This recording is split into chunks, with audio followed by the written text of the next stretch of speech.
Your words are worthless, and increasing the volume doesn't increase the value.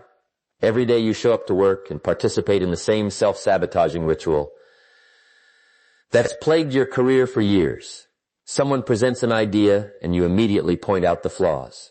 A problem arises and you rush to offer solutions. A pause occurs in conversation and you fill it with observations nobody needed. You think you're being helpful, engaged, contributing. You're actually training everyone around you to tune you out. The harsh mathematics of influence work like this. The more you talk, the less each word is worth. The more opinions you offer, the less any single opinion matters. The more you react, the less thoughtful you appear. Meanwhile, there's someone in your organization who speaks half as much as you do and wields twice the influence. They're not more talented. They're not more connected. They've simply understood that in an economy of attention, scarcity creates value, and your constant availability has made you cheap. The most successful leaders in the world share one characteristic that nobody talks about. It's not charisma. It's not confidence. It's not even intelligence.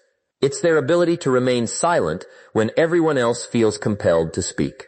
Look around any corporate office, any business meeting, any negotiation table, and you'll notice something fascinating. The person commanding the most respect, the individual wielding the most influence, is rarely the one dominating the conversation.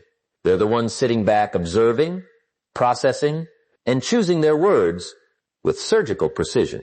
Most people have this completely backwards. They believe leadership means having all the answers immediately. They think influence comes from being the loudest voice in the room. They've convinced themselves that silence equals weakness, that pauses mean uncertainty, that holding back their opinions makes them invisible. This couldn't be further from the truth.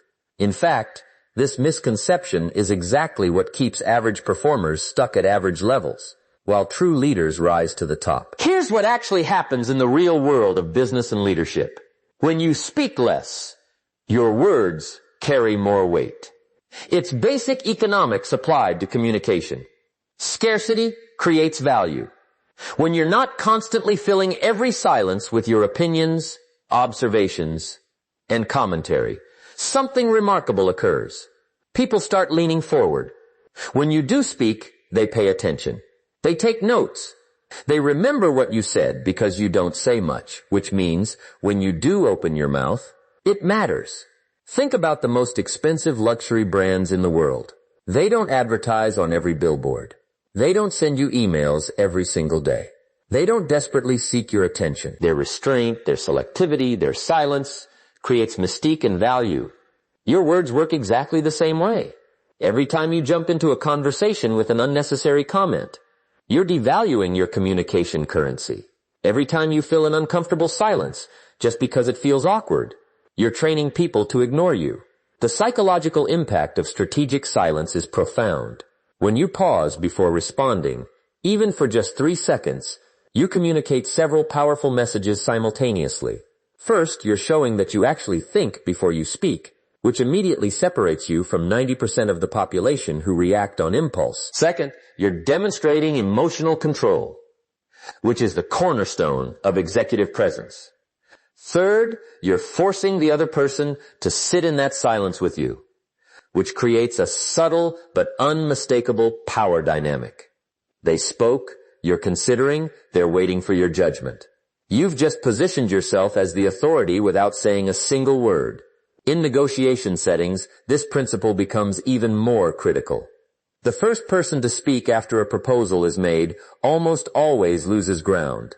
Why?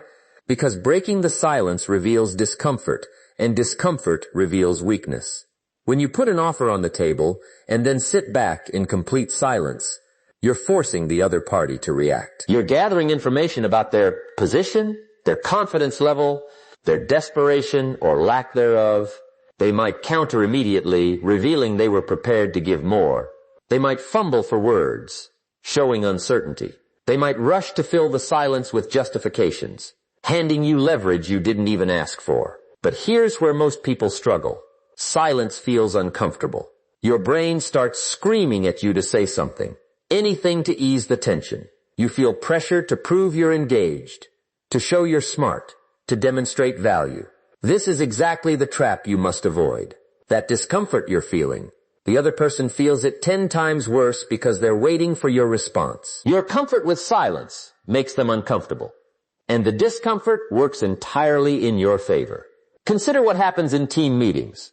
There's always someone who talks constantly. They comment on everything. They repeat points that have already been made. They think out loud. They fill every pause. Does anyone respect this person? Does anyone seek their opinion? Rarely. Instead, people tune them out. Their words become background noise. Now contrast this with the team member who speaks only when they have something substantial to contribute. When they raise their hand or lean forward, the entire room shifts attention. Why? Because experience has taught everyone that when this person speaks, it's worth hearing. The same dynamic plays out in crisis situations. When problems arise, when pressure mounts, when chaos threatens to take over, weak leaders panic and start talking. They issue rapid-fire instructions. They think out loud. They change directions every few minutes. They mistake activity for progress and noise for leadership. Strong leaders do the opposite. They get quiet. They observe. They gather information. They let others exhaust their panic while they maintain composure. Then, when they fully assess the situation, they speak with clarity and direction. Their silence during the chaos made their eventual words powerful enough to cut through all the noise. This isn't about being withdrawn or passive. Strategic silence is active, engaged, and purposeful. You're not checking out of conversations. You're fully present, listening at the deepest level, watching body language, noting what people aren't saying, identifying patterns and inconsistencies. You're absorbing everything while revealing nothing until you choose to. That's power. That's leadership. That's the advantage everyone else is giving away by talking too much. Your words should be like a master craftsman's tools, brought out only when needed, used with precision, then put away. When you speak, people should know you've thought it through. They should understand that your silence wasn't emptiness, but preparation. They should recognize that you're not someone who needs to hear themselves talk, which automatically makes you someone worth listening to. This is how you build authority without demanding it. This is how you command respect without requiring it.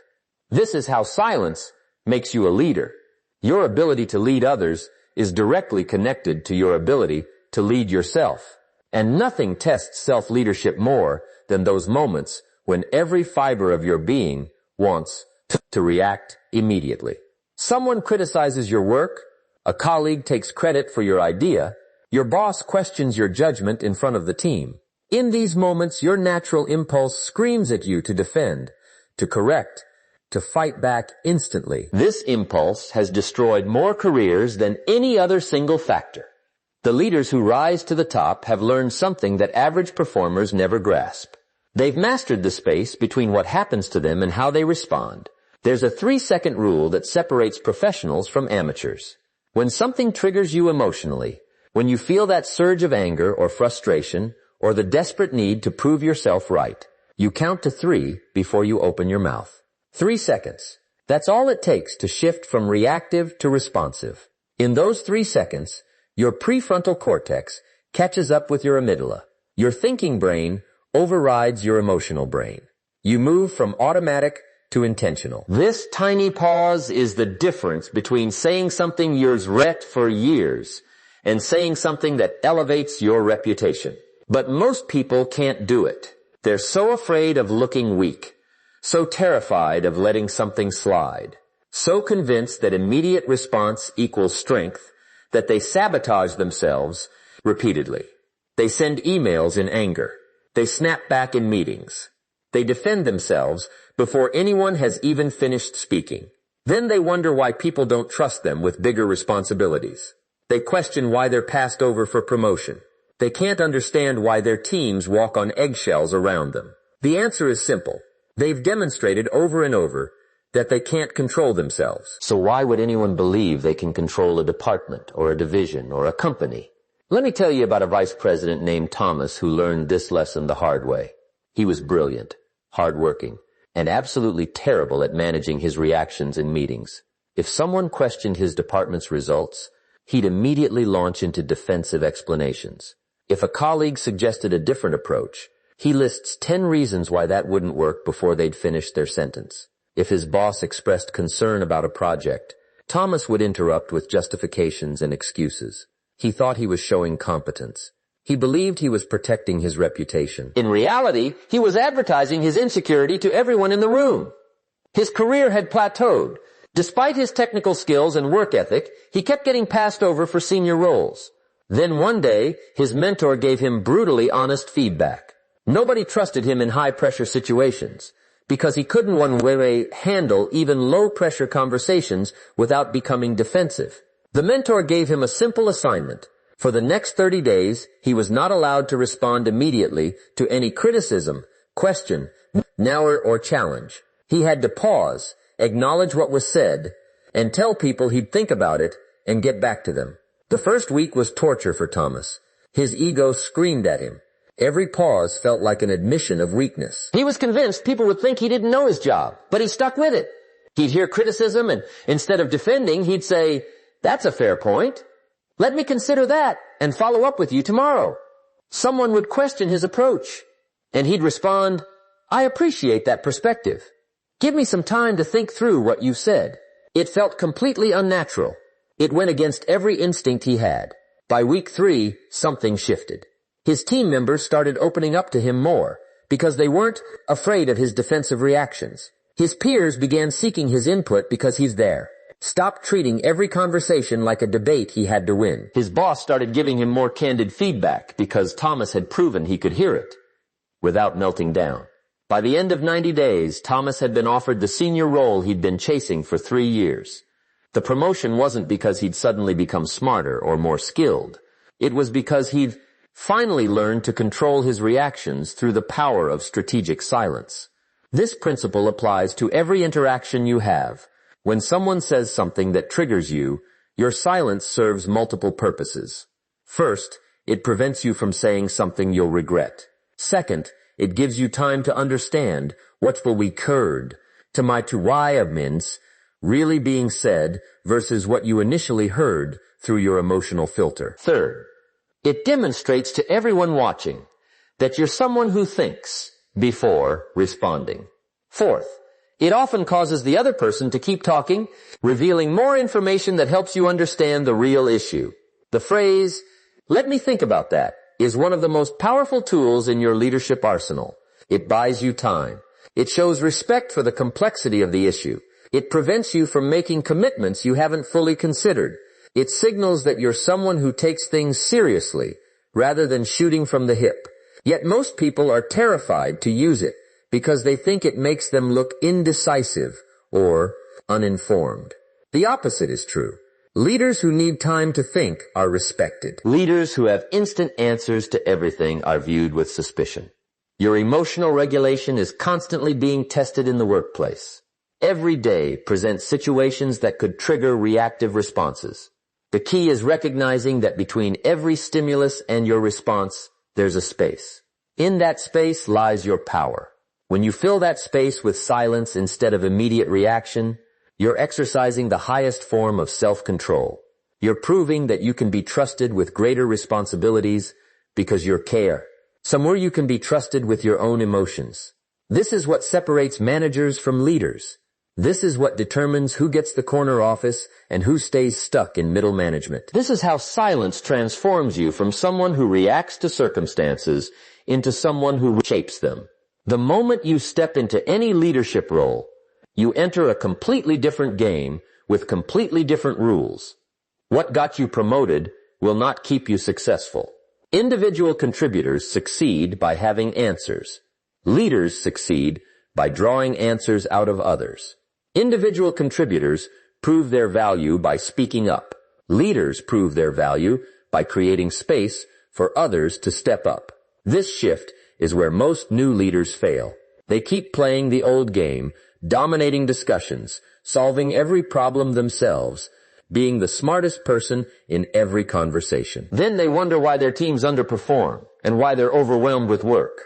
Walk into any meeting and you can immediately identify who understands leadership and who doesn't. The person who doesn't understand it jumps in early. They set the agenda verbally even if there's already an agenda. They offer opinions before hearing from others. They interrupt with solutions before problems are fully explained. They think they're adding value. They believe they're demonstrating competence. Actually, they're doing the opposite. They're training their team to be passive. They're teaching everyone that their role is to sit back and let the leader do the thinking. They're creating dependency instead of capability. Now, watch the person who truly understands leadership. They open the meeting, and then they shut up. They ask a question and wait. They let silence hang in the air until someone fills it. When someone speaks, they listen completely before responding. When a problem gets presented, they don't immediately solve it. Instead, they ask, "What do you think we should do?" Then they wait again. They're comfortable with long pauses. They don't rescue people from the discomfort of having to think. This approach feels risky to new leaders. They worry their team will think they don't know the answer. Here's the truth. Your team already knows you probably have an answer. What they're learning is whether you'll let them develop their own answers. Strategic silence in meetings accomplishes something remarkable. It forces your team members to engage their critical thinking instead of their note-taking. When you solve every problem, your team becomes a group of scribes writing down your decisions. When you stay silent and facilitate discussion, your team becomes a group of thinkers developing solutions. Which team is more valuable? Which team can function when you're not in the room? Which team prepares people for their own leadership roles? The same principle applies when you're speaking last instead of first. Less experienced leaders feel compelled to establish their position immediately. They think leadership means having the answer before anyone else. Skilled leaders do the opposite. They let everyone else speak first. They gather all perspectives. They note who thinks what and why. They identify alignments and conflicts. Then, after everyone has committed to a position, they speak. By going last, they've collected maximum information while revealing minimum bias. Their eventual input carries more weight because it's so informed by everything that came before it. Conflict situations reveal the true power of leadership silence. Picture this scenario. Two of your team members are in a heated disagreement. Both are talking over each other. Emotions are running high. The weak leader jumps in immediately, picking a side or proposing a compromise that the strong leader does something completely different. They let it play out. They sit back and watch. They let both parties fully express their positions. They let the emotion exhaust itself. This takes enormous discipline because every instinct tells you to intervene, to smooth things, over to make peace. But here's what happens when you resist that urge. First, both parties get everything off their chest, which they need to do anyway. Second, in the heat of argument, people often reveal the real issue, which is usually different from the surface issue.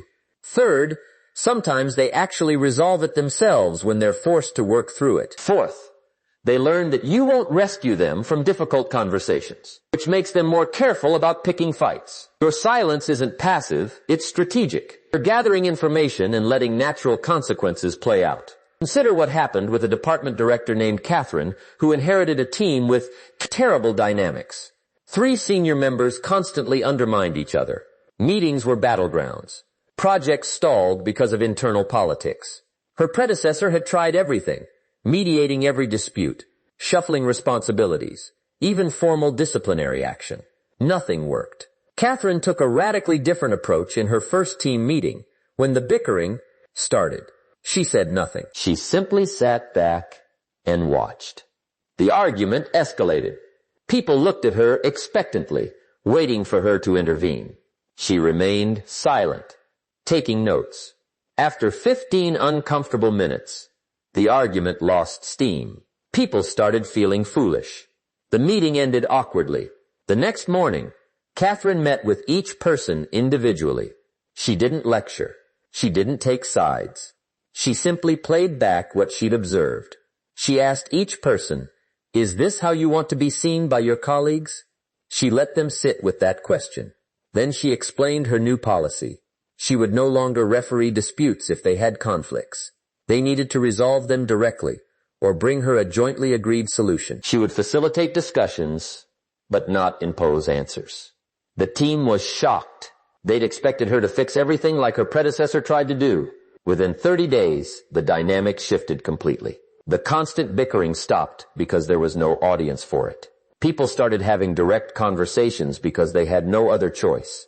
Problems got solved faster because team members couldn't escalate everything to Catherine. She'd broken their dependency on leadership intervention by refusing to play that role. Her silence had forced them to develop the capability they'd never needed before. This is the paradox of leadership silence. By saying less, you develop more capable people. By solving fewer problems, you create better problem solvers. By letting uncomfortable situations play out, you build teams that can handle discomfort. Your silence isn't weakness or absence. It's the intentional creation of space where others must step up. It's the deliberate choice to develop capability instead of dependency. It's the recognition that your job isn't to have all the answers. Your job is to build a team that can find answers without you. That's what separates managers who create bottlenecks from leaders who create momentum. Knowledge without application is worthless. You can understand every principle of strategic silence and still fail completely if you don't. Implement it systematically. This isn't something you can decide to do when it's convenient. It requires deliberate practice, conscious effort, and a commitment to changing patterns you've reinforced for years. The good news is that like any skill, you can develop it through consistent practice. The bad news is that most people won't do the work because it feels uncomfortable at first. That discomfort is exactly why it's valuable. Anything that feels easy doesn't create competitive advantage.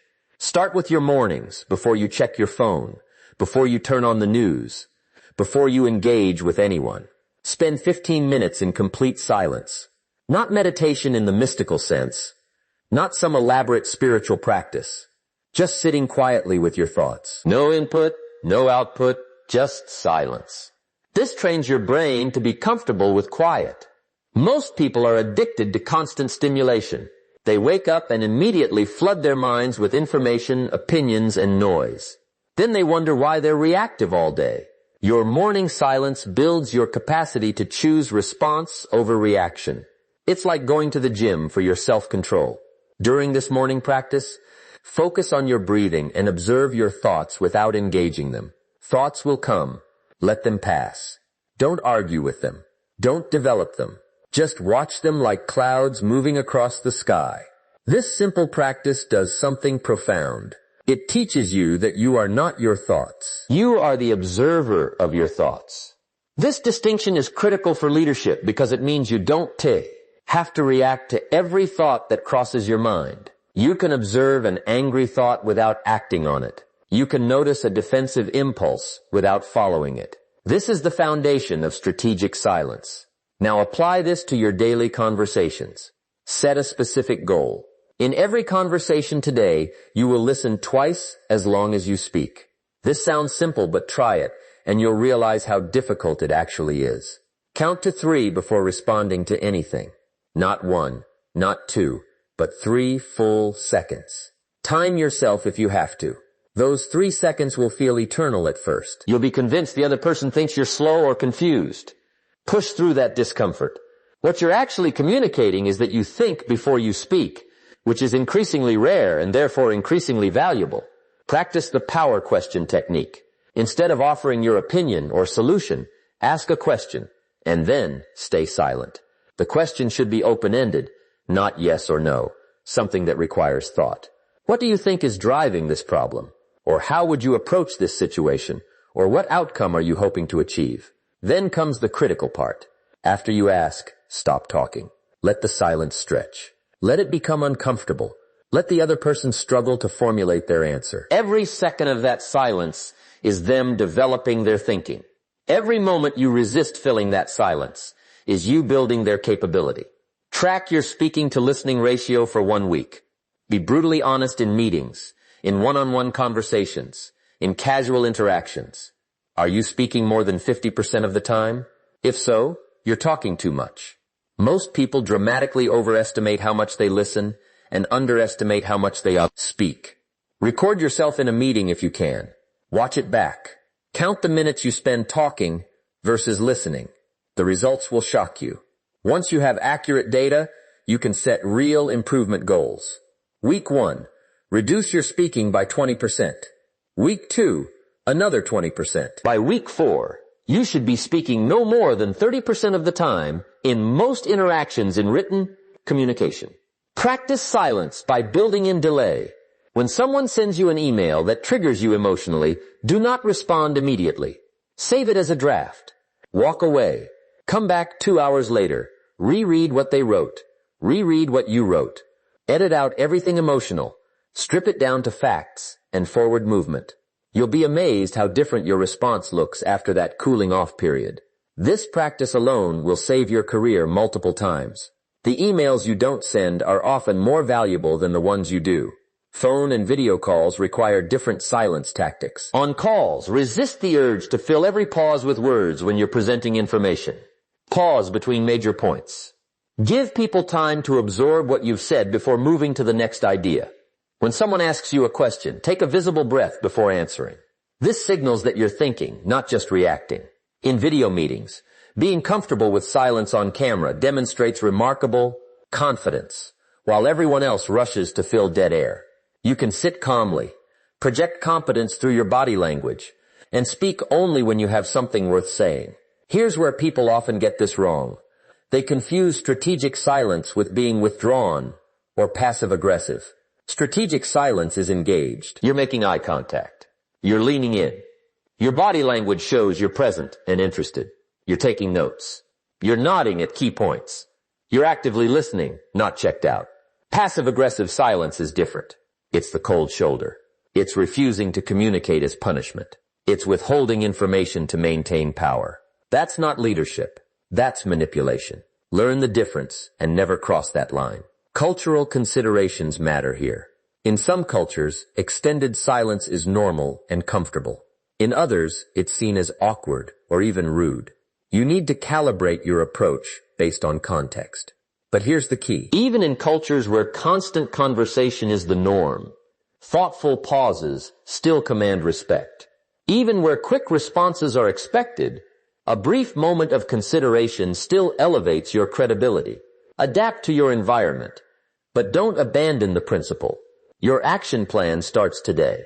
This week, implement the 3-second pause before every response. Just that one thing. Don't try to change everything at once.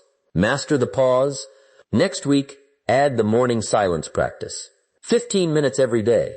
No exceptions. Week 3, start tracking your speaking to listening ratio and consciously reduce your talk time. Week 4, implement the power question technique in every meeting you attend, backwards. By week 6, these practices should start feeling natural instead of forced. By week 12, people will notice you've changed, even if they can't articulate exactly how. The timeline for seeing results varies. Some changes happen immediately. The first time you pause 3 seconds before responding in a tense situation, you'll notice the dynamic shift. Other benefits accumulate over months. Your reputation as someone thoughtful and measured builds gradually. People start seeking your input specifically because they know you don't waste words. Opportunities come to you because you're perceived as someone who can handle pressure without panic. Here's the bottom line. Every conversation is a choice. You can fill the space with words, or you can create space with silence. You can react immediately, or respond thoughtfully.